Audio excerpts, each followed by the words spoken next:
Hey everybody, welcome to Module 6. This is part 3 where we're talking about the research and the effects that are actually going on with media and criminal justice policy. So now you get the answer to that question.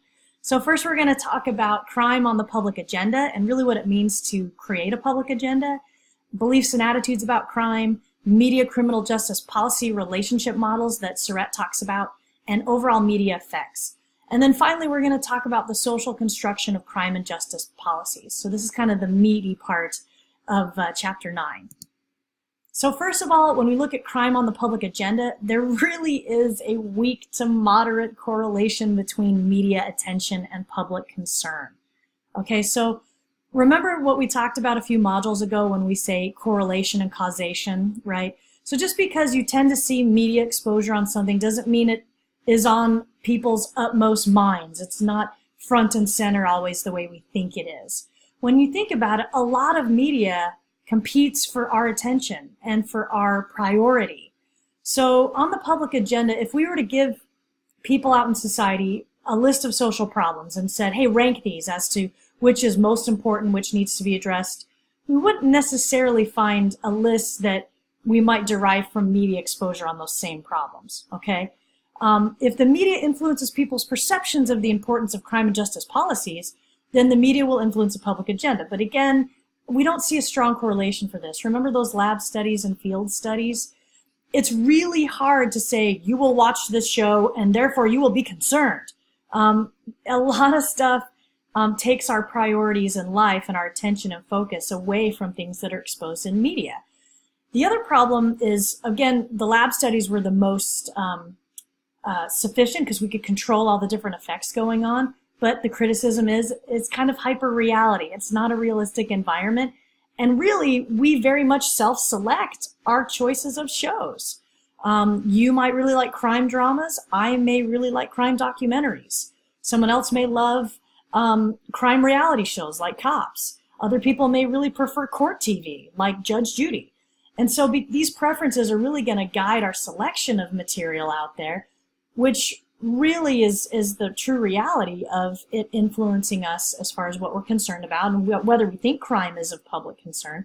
And then certainly to try to get a collective public agenda on crime as a concern is very, very difficult because of all these different selections that individuals can make. So basically we're left with this. What is the effect of the media on the public agenda? Well, it's not direct. There is one, but again, it's a little bit different than you might imagine. So most often we have this effect modified through multiple steps. So there's other things playing a role in the process and social networks, us sharing and disseminating and consuming media and information with people we know and so forth.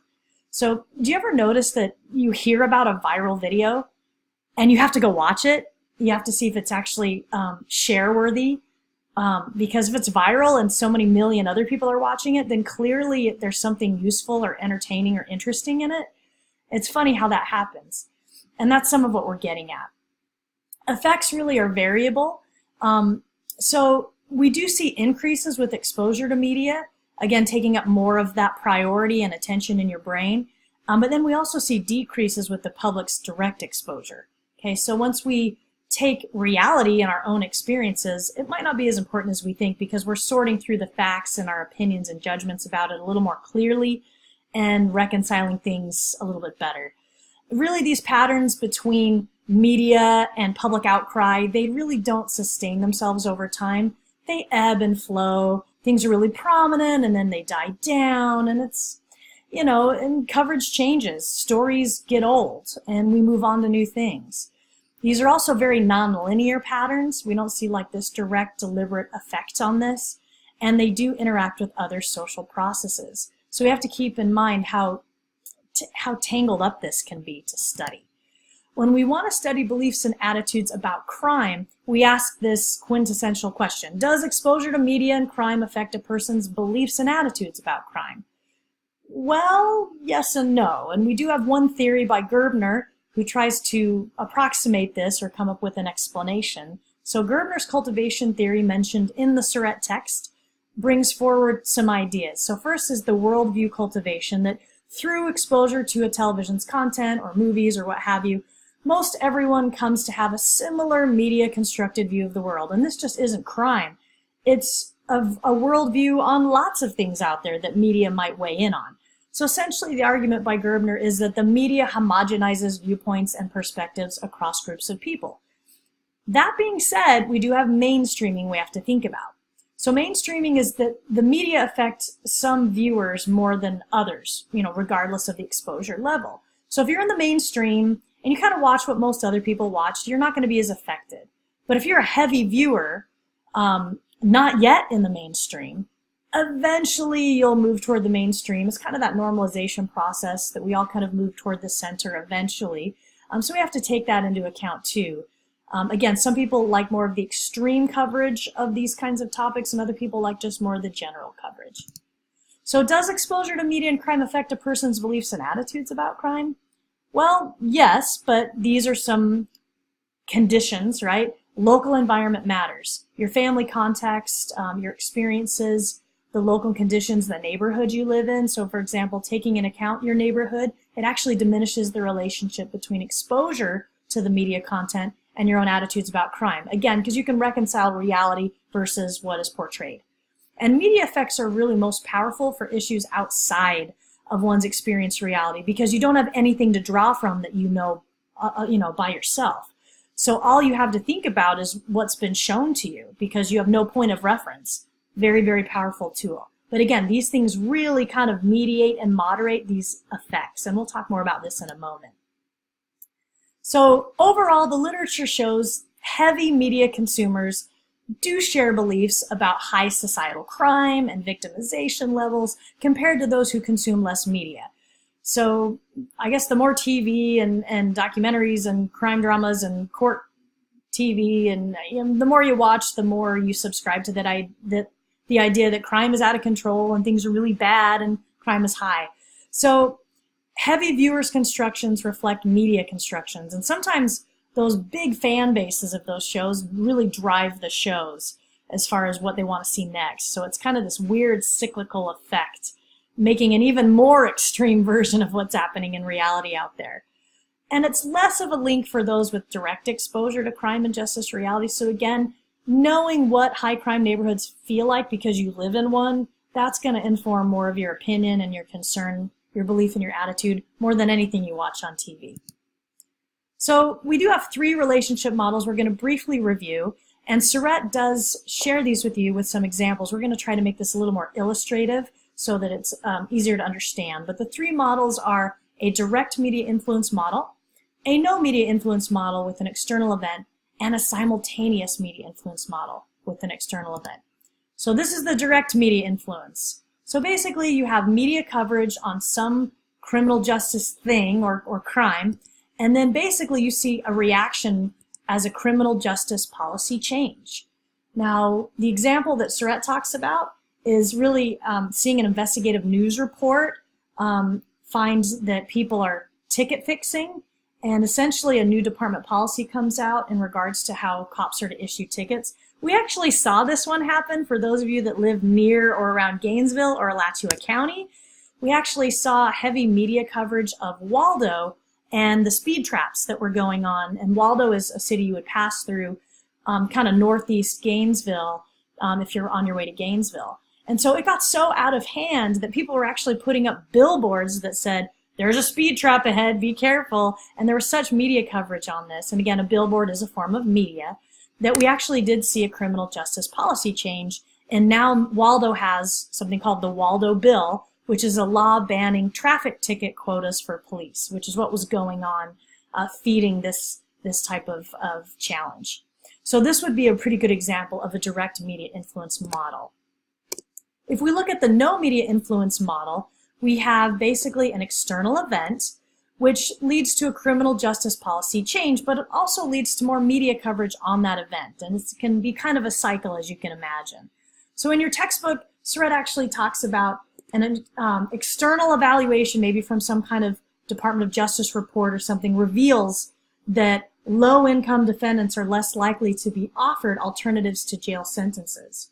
So due to that review from the Justice Department, that is now adjusted, and we see some program reforms. Now, again, there wasn't much media coverage going on at the time, but that change actually is covered by the media at the same time, where they cover program bias on these low-income defendants. So you kind of see media not really spurning the change, but reacting to the change. Okay, so that's some of how that would play out. Then we look at the very last model, which is a simultaneous media influence model. So here we have the external event, and the external event causes both the media coverage and the criminal justice policy change. And so it's happening at the same time. And often the media coverage will amplify the criminal justice policy change, producing both mediating and moderating effects, really kind of strengthening the relationship or the outcome that happens. So for example, in the Surratt text, it talks about a prisoner who's on a furlough program commits a violent rape. As a result, the corrections department reviews and alters that furlough program, maybe even changing it. But then due to media publicity and escalation of this rape that happened, the program is also suspended for a number of months and gets more severe restrictions than would otherwise be instituted if it was just a direct effect. So this means we saw even more dramatic changes because of the media coverage that happened, because of this inmate that committed this violent offense. So not only was the program modified, it was suspended. So you see kind of all these things happening simultaneously. Okay? So kind of rounding this up, we have different effects that Surratt talks about. So media may actually be more influential among criminal justice officials in what they're thinking and trying to prevent or react to. So first of all, we have the echo effect.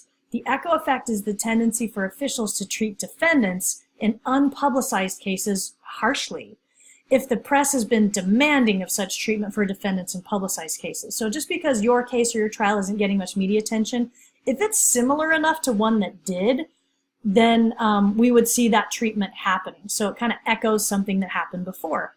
And you could say, well, maybe it would be something like the Casey Anthony case. So if we saw harsh treatment of people like Casey Anthony, who was alleged to have abducted and murdered her child, and somebody else had a similar case that didn't get as much publicity as Casey Anthony, they might be treated harshly because there's kind of this public outcry and this demand from the press that we respond in this harsh manner. We also have counterproductive effects, which is kind of funny to me because media attention will result in some unanticipated consequence, usually involving a crime reduction program. So sometimes there's so much coverage on crime going on in a neighborhood that people almost feel deflated by it. Like, okay, it's inevitable, I'm going to get jumped. And instead of vamping up things like locking doors, doing neighborhood watches, increasing lighting, doing surveillance and monitoring with neighbors, developing relationships with police officers, reporting crime, instead of the things you want to have happen, they kind of retreat. You know, you have this high crime going even further because people are really not doing anything about it because they just feel so vulnerable and so paranoid. They're not taking things into account. They're just kind of letting it happen. And that does happen from time to time. We actually have seen this. With anticipatory effects, this is where a criminal justice official is trying to think what the media is going to do and be prepared ahead of time. So essentially, it reverses the causal order of media attention. Policy changes are made when criminal justice officials respond in some kind of proactive manner to anticipated local media coverage. Because they're worried about how things might reflect, they kind of proactively go after it and try to do that in advance of the media to prevent overblown coverage and a lot of other problems. So with media criminal justice policy relationship models, overall the relationship between the media and policy is kind of complicated. It is an idiosyncratic one where they kind of feed each other, and you can see these multiple effects occurring simultaneously. So remember, the effects can change based on third variables, like we talked about. Your own experience, your own neighborhood, the exposure, the priority, the intensity. Generally, effects tend to increase someone's punitiveness and surveillance if they're really being fed by a media frenzy suggesting ideas about crime and justice. Media's constructions of predatory crimes high-stakes trials and violent riots is really a stark contrast to the reality of property crimes like kids stealing gum from the gas station, plea bargains, which is how most cases are handled, and maintaining social order. So you have this nice little chart at kind of the midpoint of Chapter 9, where Surratt really attempts to make this into a fluid flow chart. So here we have media's crime and justice content, influencing the social construction of reality process of how we think things are, and in turn influencing our social attitudes, perceptions, and behaviors, which basically make us demand criminal justice policy changes. So they all kind of feed on each other. It's really weird how this happens, but this is essentially how it works. So media are really not the most important factor when it comes to criminal justice policy, but they are a factor.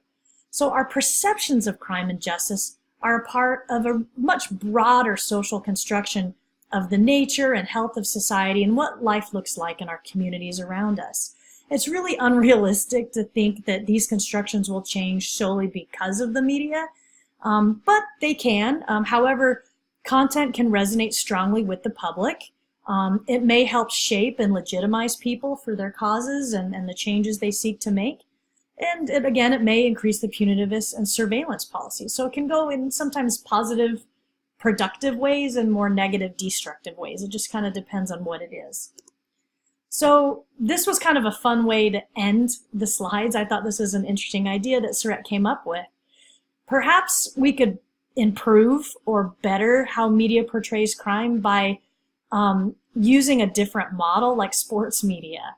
So the reason why Surratt brings up sports media, it's not to trivialize victimization or to insult the victims and the harm going on, or to make offenders look like sports heroes. It's not at all that way.